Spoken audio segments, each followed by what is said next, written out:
Hello YouTube, welcome back to another video. Today we're doing the quarterfinals of our Cornerstone event at Beskar Forge in Perth, Western Australia.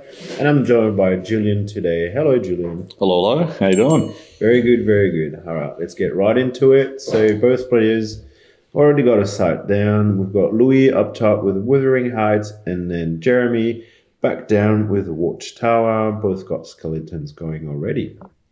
Yep, and the ever-important Troll Bridge Thin Ice up front and center for each of them. One of the two best water sites for sure. Definitely.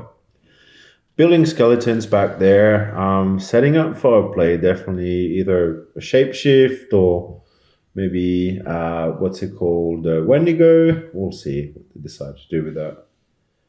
Tower down. Another Skelly, so definitely setting up something there. Yep, here it comes. We've got a Wendigo, so it needs to sacrifice 3 units to be free. 3 cost, 5 power, not bad. Yeah, that's a pretty good start for sure. Choosing to have it in the back line like this is a defensive play already. And then we see now Louis with his own Troll Bridge. Old anti-water player will have a field day for sure. Yep. Yeah, Jeremy definitely respecting the Thin Ice there and keeping the Wendigo back for now. Trying to build around it for sure. Well, we've got manuscript down as well from Louis now. Certainly going to equip it to one of the Skelly. That's it. Draws a Meister. One of the Skelly dies. It takes 6 damage. Does it again for a second master.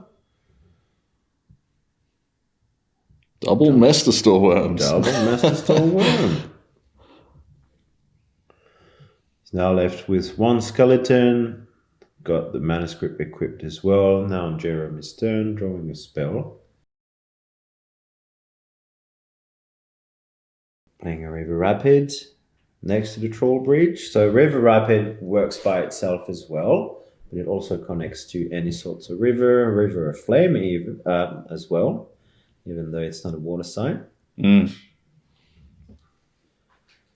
right, looks like he's decided it's time for the Wendigo to march forward. And he's got a couple options in hand here. He sure does. He's got some copy minions. So far we got a Skelly down and a Pied Piper. Oh, that's a big play. That's nice. Control of all the skeletons on board. It's massive. Leverages that to draw himself into a swap straight away, which is good.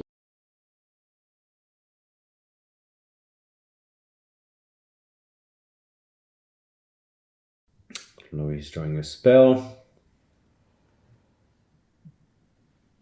Both players seems to be setting up for something. Louis is trying to put a sight forward, but you can see Jeremy back down, having a nice little block there.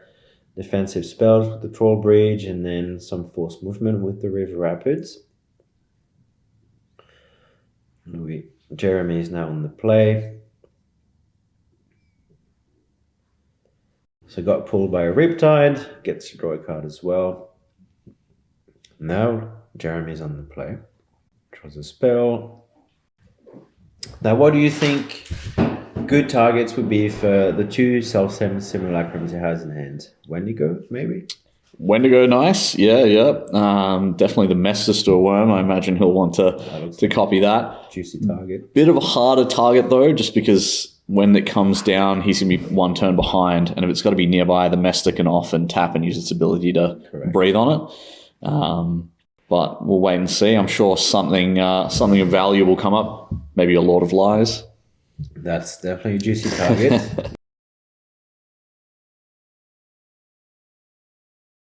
You can see a massive draw as well from the manuscript. You've got a Mother Crone in hand. That is nice.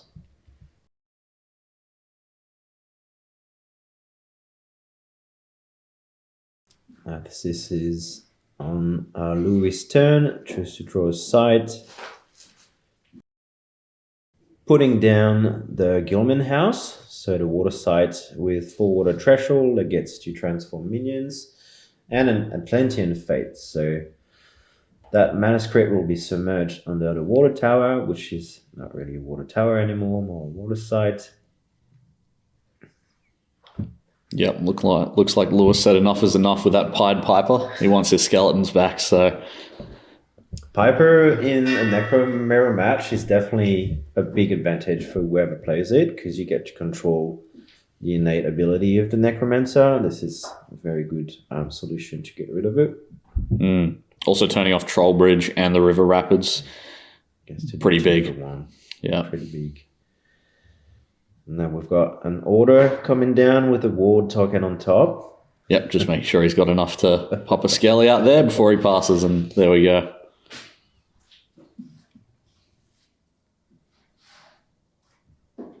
So yeah, definitely a slower game here. Two pretty controlling Necro builds, I'd say, from these guys. Definitely in tune with how Water plays since Gothic. More of a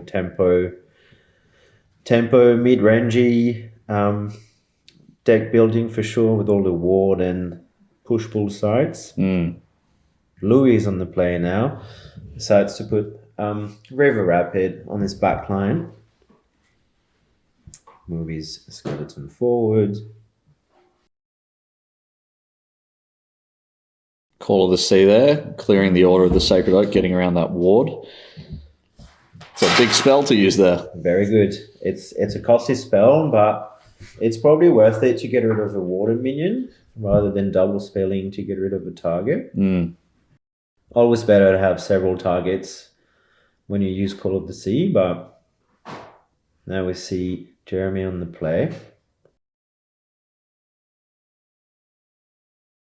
Steps the Skelly forward. Makes another Skelly. Yeah, other than the Maiden Mother Crone, a pretty reactive hand from Jeremy, so hard for him to sort of take any tempo here. Looks like he wants to hang on to that Maiden Mother Crone for maybe a moment where he gets to draw a card or gain a bit of life off it. That's it. Exactly. He doesn't really have any copy target for Self-Same Simulacrum, so we see a big play from Louis now with the Maester Worm coming down.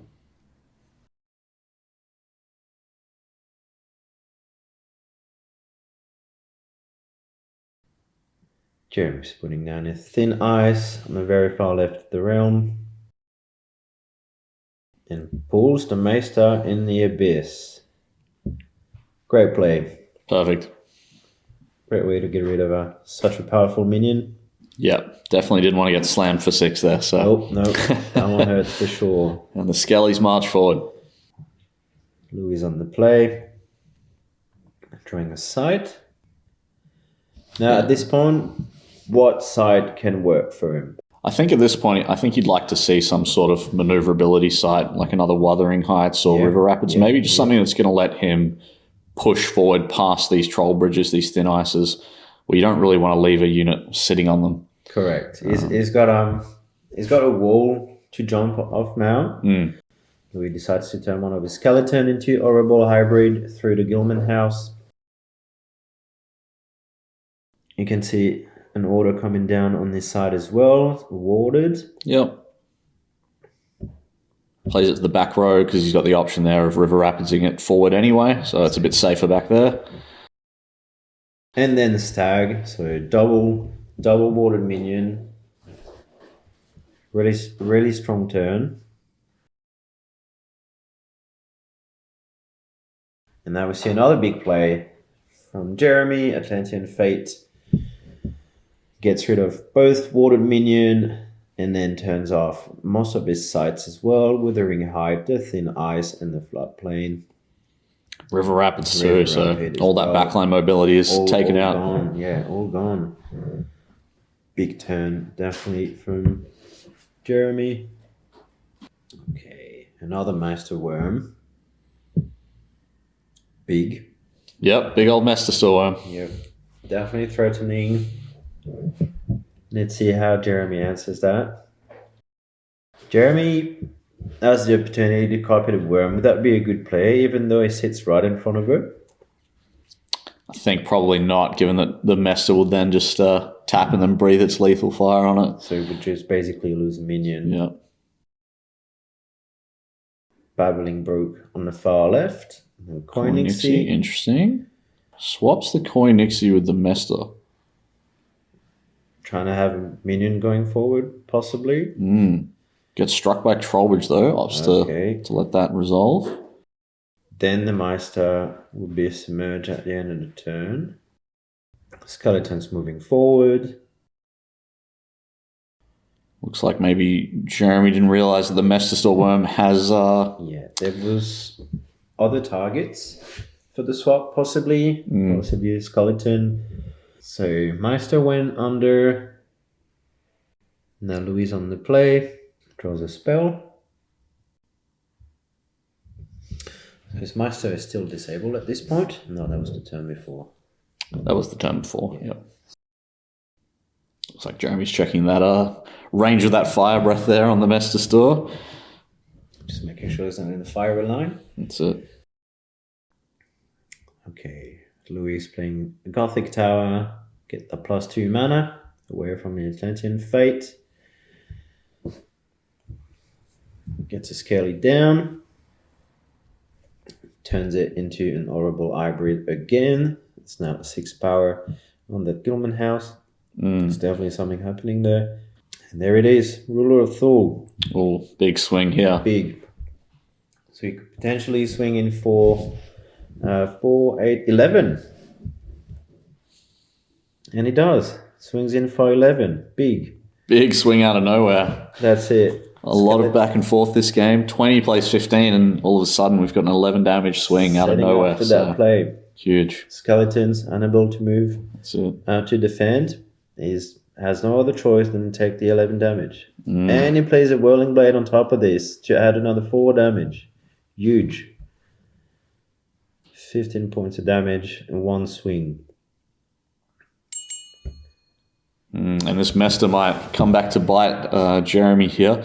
Probably worth mentioning a line of play you could have explored. There was the Koinixie to Dark Tower, and then swapping that Mester Worm there to land Locket, given that it has Waterbound. So this would have disabled the Waterbound minion being on the air side. But yeah, long day, complicated matchup here. A lot of interesting sites, a lot going on with 2 Atlantean Fates locking up sites. So can't blame him for missing it. Mirror match aren't easy because your strategy is your opponent's strategy as well. So it's up to whoever makes the first mistake or the first movement, basically. So we see Louis did, and he swung for 15. So these are costly turns for sure. We've got the Meister that just swam under the Troll Bridge as well. Possibly could have come up and smack that Thin Ice for Death's Door.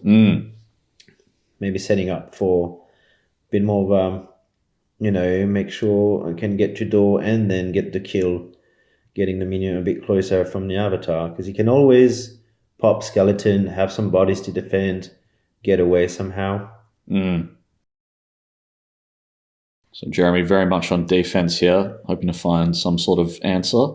Probably love to see a Call of the Sea here to try and clear a lot of these aggressive minions that are surrounding him at the moment. Anything that can do 2 to 3 for 1, definitely Call to the Sea. Worth mentioning, both players are on Necro, Water, Air. A little bit of Air, Splash, mostly for Whirling Blade, Grapple Shot. All the usual suspects. Yep, the classic good ones. Yeah, the force movement and such really does the job in that sort of tempo control decks. We've seen now a Shapeshift on a Skeleton, so the next 5 cards. It's got a couple possibilities here, either the Monstrosity or the Logbot Cat. I'd say the Monstrosity is the player here. Yeah, Jeremy opting to go for maybe a more aggressive Hail Mary play after the life swing. He does have the self-same, so he could have always copied Ruler and used that charge to try and clear some of those minions around him, but I think he's saying, I need to go big or go home here, so... He does hit a nice one. It does, definitely. He's against the wall, as you said. He really needs to go for it now, or the game will definitely escape him. Get some Monstrosity down. is not bound by his casting conditions either because it's transformed, so it doesn't have to be cast into a corner.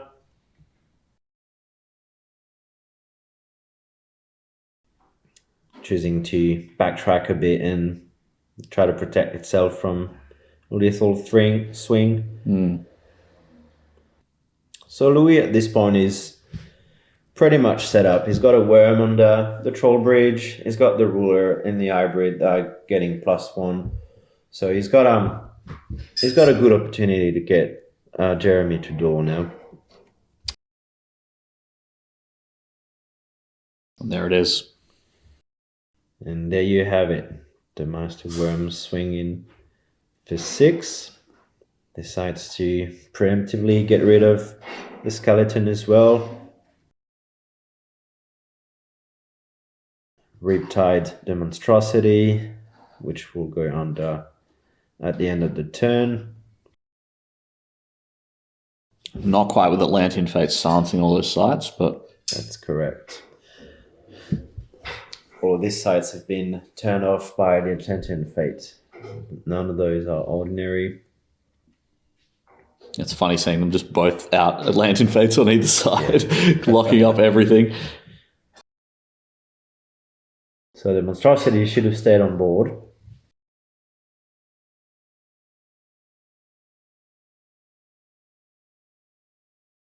Jeremy is setting up for his turn. At this stage, he either needs to run away and try to build maybe a couple of bodies around, maybe like a skeleton, or try to shapeshift something again, but it doesn't really have much solutions anymore. He's cornered into his side of the realm. 3 minions coming at him is probably a bit too much.